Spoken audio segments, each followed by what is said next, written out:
So there's this one source making a really bold claim that Hollywood is in a state of total collapse and almost nobody is talking about it.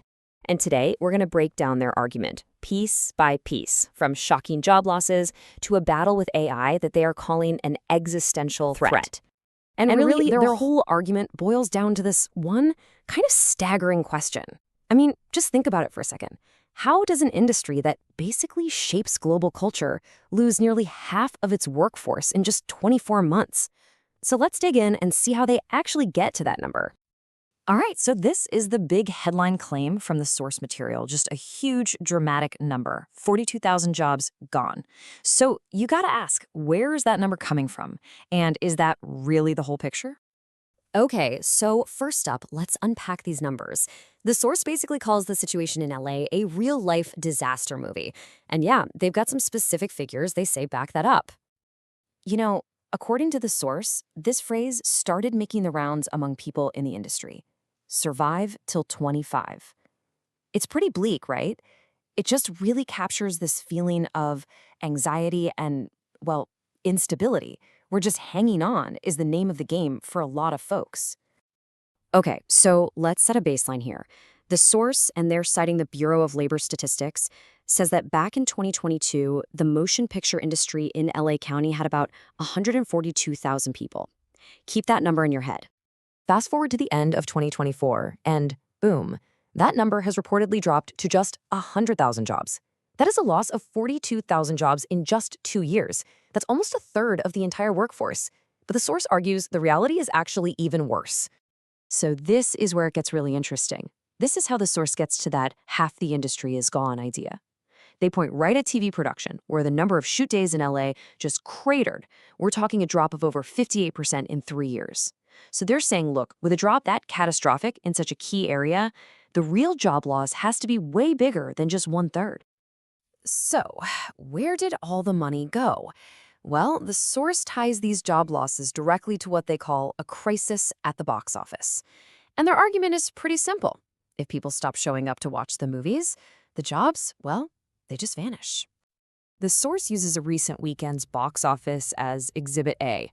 And, well, they don't mince words. They call the movies that were out terrible crapola. They list off a few films with, really weak earnings and argue that Hollywood just isn't making stuff people want to pay to see anymore.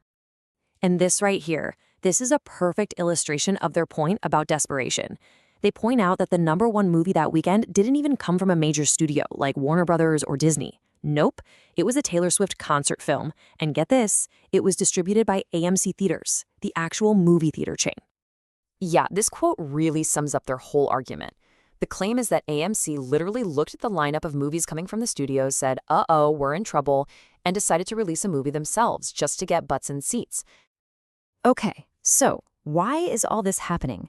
The source gives a few different explanations, everything from industry logistics to a, shall we say, a more pointed ideological critique. Let's break down the causes they're pointing to.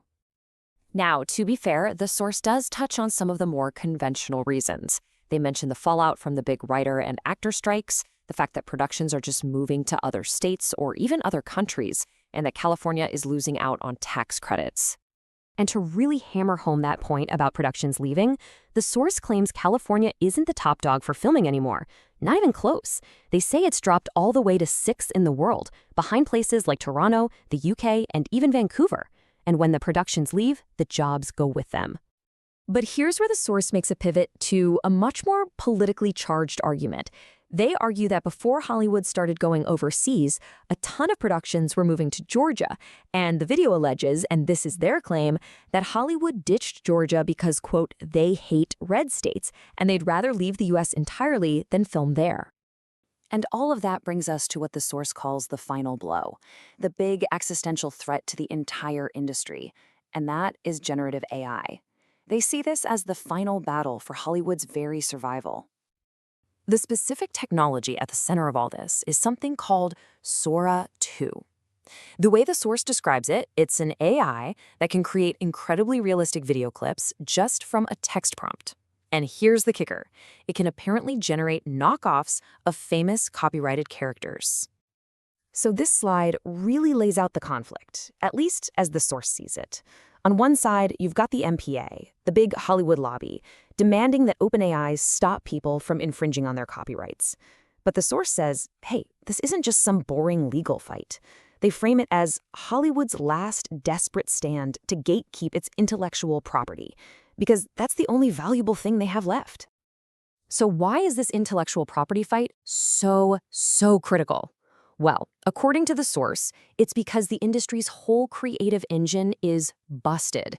They flat out allege that because of what they call woke-itis and abandoning traditional stories, Hollywood just can't make great original stuff anymore. So when you put all these pieces together, the source paints a pretty grim picture for the future of entertainment.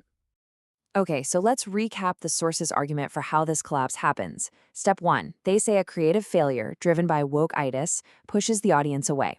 Step 2, losing that audience creates a massive financial crisis. And you guessed it, huge job losses. And then step 3, the final blow. Generative AI shows up and basically makes the whole old-school studio system obsolete. And that really brings us full circle, right back to the source's central idea. Their whole point is that this big fight against AI isn't about protecting art. It's about an industry that's on the edge of a cliff, just desperately clinging to its old characters, your Supermans, your Mickey Mouses, because that's the only asset they have left. And so this all leaves us with the big question the source wants you to think about. In this new world of massive job losses, box office bombs, and insane new technology, has Hollywood's main job shifted? Are they no longer about creating the future of entertainment, but instead just about gatekeeping its past?